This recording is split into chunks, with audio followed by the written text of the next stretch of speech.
இங்க கோமதி ஊருக்கு போற நேரம் பார்த்து இங்க சரவணனோட ஆட்டம் ரொம்பவே அதிகமாக ஆரம்பிக்குது. அதுலயும் குறிப்பா அடிக்கடி இந்த பக்கம் பாண்டியனை கடையில விட்டுட்டு சரவணன் கோயிலுக்கு டெலிவரின்னு சொல்லி கோயிலை பார்த்து போக ஆரம்பிக்கிறாரு. இதுக்கான முக்கியமான காரணமே அஞ்சலி தான். அவங்க இந்த மாதிரி சரவணன் தன்னை விட்டு விலகி போயிடக்கூடாது, அதே நேரம் இங்க தங்கமயிலுக்கு குழந்தை பிறக்க போது, அந்த குழந்தை மேல இருக்கிற ஆசையில சரவணன் என்னை விட்டுட்டான் அப்படின்னா மறுபடியும் என்னோட வாழ்க்கை நட்டாத்துக்கு போயிடும் அப்படின்ற மாதிரி அவங்க அந்த பயத்துல தான் அடிக்கடி சரவணனை மீட் பண்ணி பேசுறது, இந்த மாதிரியே பேசிட்டு இப்படி சுத்திக்கிட்டே இருக்கிறது அப்படின்ற வேலையை பண்ணிக்கிட்டு இருக்காங்க. அதே நேரம் இவங்க இப்படி பண்ணிக்கிட்டு இருக்கும் போதே அந்த கோயிலை சேர்ந்த தர்மகர்த்தாவும் இங்க சரவணன் பண்ற வேலையை கவனிக்க ஆரம்பிக்கிறாரு. அவரும் இந்த பக்கம் சரவணன் போற போக்கு சரியில்லையே, அடிக்கடி இந்த பொண்ணு கூட உட்காந்து பேசிக்கிட்டு இருக்கான், இந்த பொண்ணு என்ன சரவணனுக்கு வேண்டப்பட்டவங்களான்னு தெரியலையே அப்படின்ற மாதிரி இங்க கேஷுவலா சரவணன்ட்ட டெலிவரி கொடுக்க வரும்போது விசாரிக்கிறாரு.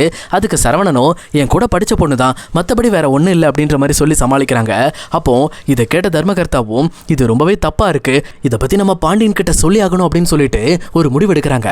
அதனால பாண்டியனோட கடைக்கு செட்டில்மெண்ட் கொடுக்க போற மாதிரி அந்த கோயிலை சேர்ந்த தர்மகர்த்தாவும் பாண்டியன் கடைக்கு போறாங்க. அங்க போனது மட்டும் இல்லாம பாண்டியன் கிட்ட நல்ல விதமா பேசி இதுக்கு முன்னாடி வாங்கின பொருட்கள் எல்லாத்துக்கும் பணத்தை கொடுக்குறாங்க. கொடுத்து முடிச்சுட்டு இங்க சரவணனை பத்தி பேச ஸ்டார்ட் பண்றாங்க. பாண்டியன், உங்ககிட்ட நான் உங்க பையனை பத்தி பேசக்கூடாதுதான், பட் இருந்தாலும் உங்க பையன் பண்ற விஷயம் ஒரு சில விஷயங்கள் சரியில்லை, அதுவும் சரவணன் இப்படி பண்ணுவான்னு நான் நினைக்கவே இல்லை. அவன் கோயில்ல சம்பந்தமே இல்லாம ஒரு பொண்ணு கூட உட்காந்து அதிக நாள் பேசிக்கிட்டு இருக்கான், ஏன் டெய்லியுமே கூட பேசிட்டு இருக்கான்னு வச்சுக்கோங்களேன். அதே மாதிரி அந்த பொண்ணோட சேர்ந்து அவன் வெளியில சுத்துறதையும் நான் பார்த்துருக்கேன். எனக்கு என்னமோ இங்க அந்த பொண்ணோட அவன் சுத்துற விஷயம் ரொம்பவே தப்பா போயிட்டு இருக்குன்னு நினைக்கிறேன். ஏன்னா நீங்க ஏற்கனவே இதை பத்தி என்கிட்ட சொல்லியிருக்கீங்க, உங்க குடும்பத்துல சரவணனுக்கும் கல்யாணம் ஆயிடுச்சு, இப்போ சரவணனுக்கும் சரவணனோட மனைவிக்கும் ஒரு பிரச்சனை நடந்துட்டு இருக்குன்னு கேள்விப்பட்டேன். ஆனா இந்த பிரச்சனை கடையில மூணாவது மனுஷியா ஒரு பொண்ணு வந்திருக்கா, இப்படி அந்த மூணாவது மனுஷியை உள்ள விட்டீங்க அப்படின்னா கண்டிப்பா சரவணனோட வாழ்க்கை ரொம்ப பாதிக்கப்பட வாய்ப்பு இருக்கு. அதனால சீக்கிரமா நீங்க சரவணனை கூப்பிட்டு கண்டிச்சிங்கன்னா தான் சரி வரும் அப்படின்ற மாதிரி அந்த தர்மகர்த்தா ஒரு பக்கம் சரவணனை பத்தி இங்க பாண்டியன் கிட்ட போட்டு விட்டுருவாங்க. அதுக்கேற்ற மாதிரி பாண்டியனும் இன்னைக்கு நைட்டு கோமதி வந்துருவா, அவ வந்ததுக்கு அப்புறம் இவனை கூப்பிட்டு வச்சு இவன் ஏன் இப்படி பண்ணிட்டு இருக்கான் அப்படிங்கிற விஷயத்த நம்ம தெரிஞ்சுக்கணும் அப்படின்னு சொல்லிட்டு அவர் ஒரு பக்கம் முடிவு பண்றாரு. அதுக்கேற்ற மாதிரியே கடையெல்லாம் க்ளோஸ் பண்ணி முடிச்சுட்டு வீட்டுக்கு வராங்க. வீட்டுக்கு வந்து பார்த்தா கோமதி, மீனா, ராஜின்னு சொல்லி எல்லாரும் வந்துடுறாங்க.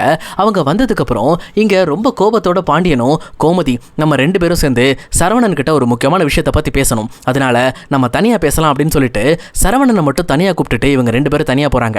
அப்போ சரவணனும் என்னாச்சுப்பா, நான் எதோ தப்பு பண்ணிட்டேனா, நீங்கள் ஏதோ என்கிட்ட பேசணுமா அப்படின்ற மாதிரி சொல்லிட்டு தான் இங்கே பாண்டியன்கிட்ட பேச வராங்க.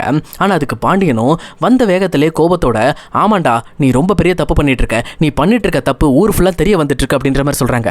அதுக்கு சரவணனும் இங்கே பாருங்கப்பா, நான் எந்த தப்பும் பண்ணலப்பா, என் வாழ்க்கையில் தங்கமயில நம்பினதை தவிர நான் வேறு எந்த ஒரு தப்பும் பண்ண கிடையாது. இப்போ நீங்கள் நான் தப்பு பண்ணிட்டேன்னு சொல்கிறீங்களே, இந்த விஷயம் நான் அஞ்சலி கூட பழகிறத வச்சு தான் சுற்றி இருக்கவங்க உங்ககிட்ட சொல்லிக்கிட்டு இருக்காங்க. ஆனால் இதை நம்பாதீங்கப்பா, தயவு செஞ்சு நான் அஞ்சலி கூட லிமிட்டாக தான் பழகிட்டு இருக்கேன். அதே நேரம் இங்கே தங்கமயிலுக்கும் எனக்கும் டிவோர்ஸ் கிடைச்சதுக்கப்புறம் கண்டிப்பாக நான் அஞ்சலியை கல்யாணம் பண்ணிக்குவேன்ப்பா அப்படின்ற மாதிரி சொல்கிறாங்க. அப்போ பாண்டியனுக்கு செம்ம காண்டாயிடுது.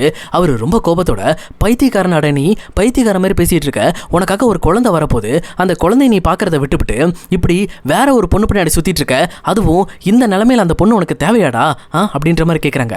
ஆனால் அதுக்கு சரவணன் ரொம்ப டென்ஷனோட இங்கே பாருங்கப்பா, என் வாழ்க்கையை இப்படி கெடுத்ததே நீங்கள் தான், நீங்கள் தங்கமயில எனக்கு கல்யாணம் பண்ணி வச்சதுக்கு அப்புறம் தான் என் வாழ்க்கை தலைகீழாக மாறி போச்சு. இதுக்கப்புறம் என் வாழ்க்கையை நான் யாருக்கிட்டையும் அடமானம் வைக்க விரும்பலப்பா, என் வாழ்க்கையை நான் வாழணும்னு ஆசைப்படுறேன். அதனால அதுக்கு குறுக்க நீங்கள் வந்தாலும் சரி, அம்மா வந்தாலும் சரி, யார் வந்தாலும் நான் அதை கண்டிப்பாக பார்க்க மாட்டேன். இதுக்கப்புறம் அஞ்சலியை நான் மிஸ் பண்ண மாட்டேன். ஏற்கனவே ஒரு டைம் நான் அஞ்சலியை லவ் பண்ணும்போது உங்கள் பேச்சை கேட்டு தான் அவளை நட்டாத்தில் விட்டுட்டு நான் வந்தேன். அஞ்சலி எனக்கு வேண்டாம், என் அப்பா எனக்கு ஒரு நல்ல வாழ்க்கையை அமைச்சு தருவார் அப்படின்ற ஒரு நம்பிக்கையில் தான் நீங்கள் கை காட்டின பொண்ணை நான் கல்யாணம் பண்ணேன். ஆனால் அந்த பொண்ணும் சரி, அந்த பொண்ணோட குடும்பமும் சரி என்னை ரொம்பவே நம்ப வச்சு கழுத்து எடுத்துட்டாங்க. இதுக்கப்புறம் நான் உங்கள் விஷயத்தில் நம்பிக்கையோடு இருக்க மாட்டேன்ப்பா, இனிமேல் என் வாழ்க்கையை நான் தான் முடிவு பண்ணிக்க போகிறேன் அப்படின்ற மாதிரி சரவணன் பேசிட்டு இருக்காரு. அப்போ இதெல்லாம் கேட்ட பாண்டியனுக்கு ரொம்ப டென்ஷன் ஆகிடுது. அவரும் இந்த பக்கம் சரவணோட கணத்தில் பலார்னு ஒரு அற விடுறாரு. விட்டது மட்டும் இல்லாமல் ஏண்டா நீ தங்கமயில் சொல்லி மயிலை பற்றி மட்டுமே பேசிட்டு இருக்கே, மயில் வயிற்றுல ஒரு குழந்தை வளர்ந்துகிட்டு இருக்கு, அந்த குழந்தைய பற்றி யோசிச்சு பார்த்தியாடா, அந்த குழந்தை என்னைக்கு இருந்தாலும் நம்ம குடும்ப வாரிசு, புரியுதா? இப்போ நீ தங்கமயில கழட்டி விட்ட அப்படின்னா அந்த குழந்தைய மட்டும் நீ தனியாக எடுத்து வளர்த்துக்க முடியும்னு நினைக்கிறியா? அப்படி முடியவே முடியாதுடா. எந்த ஒரு பொண்ணும் தான் பெத்த குழந்தையை தவிர அவர் எந்த குழந்தையும் தன்னோட குழந்தைய நினைக்க மாட்டா. அதை மனசில் யோசிச்சுக்கிட்டு அதுக்கப்புறம் இந்த விஷயத்தில் நீ ஒரு முடிவெடு. நீ மெச்சூரிட்டியான ஆள் அப்படிங்கிறது எனக்கு நல்லாவே தெரியும். இந்த விஷயத்தில் நீ முட்டாள்தனம் பண்ணிட்டு இருக்க அப்படிங்கிறது இங்கே எல்லாருக்குமே தெரியுது, ஒன்றை தவிர. அதனால நீ தான் யோசிக்கணும்டா. நீ இப்போ எடுக்க போகிற முடிவுனால தங்கமயிலோட வாழ்க்கை மாறப்போகிறது கிடையாது, உன் குழந்தையோட வாழ்க்கை மாறப்போகுது. இப்போ நீ எடுக்கிற ஒரு முடிவு தான் உன் குழந்தை நல்லவனா கெட்டவனா வளரணுமா அப்படிங்கிற ஒரு முக்கியமான டிசிஷனே எடுக்க போகுது. அதனால தெளிவாக யோசி. இப்படி முட்டாள்தனமாக கண்மூடித்தனமாக அந்த பொண்ணை நம்பாத அப்படின்ற மாதிரி பாண்டியன் ஒரு பக்கம் சரவணனுக்கு எச்சரிக்கை கொடுக்குறாங்க. அதே நேரம் இங்க சரவணனும் பாண்டியன் சொன்ன விஷயங்களை கேட்டு ஒரு மாதிரி கீப் சைலண்ட் ஆயிடுறாரு. உடனே கோமதி ஒரு பக்கம் சரவணனுக்கு அட்வைஸ் பண்ணி, டேய் சரவணா, யோசிச்சு பாடுறா, தங்கமேல பத்தி யோசிச்சு பாடுறா, அதுவும் இல்லாம அவளுக்கு நான் வாக்கு கொடுத்துருக்கேன்டா, எப்படியாவது அவளை உன் கூட சேர்த்து வச்சு அந்த குழந்தைய நம்ம குடும்ப வாரிசை நம்ம வளர்க்கணும்டா அப்படின்ற மாதிரி இவங்க ஒரு பக்கம் பேசிட்டு இருக்காங்க. இப்படி கோமதியும் பாண்டியனும் பேசுற விஷயத்தை கேட்டு சரவணன் ஒரு மாதிரி கதி கலங்கி போய் நின்றுட்டு இருக்காரு. இப்போ அவர் என்ன முடிவெடுக்க போறாரு? அஞ்சலியை மறுபடியும் வெறுத்து ஒதுக்க போறாரா, இல்ல அப்படின்னா எனக்கு அஞ்சலி தான் முக்கியம், வேற எதுவுமே தேவையில்லைன்னு சொல்லி தங்கமேல விட்டு விலக போறாரா அப்படிங்கிறத இனி வரப்போற அடுத்த வாரத்துக்கான எபிசோட்ல நம்ம கண்டிப்பா வெயிட் பண்ணி பார்க்கலாம் கைஸ்.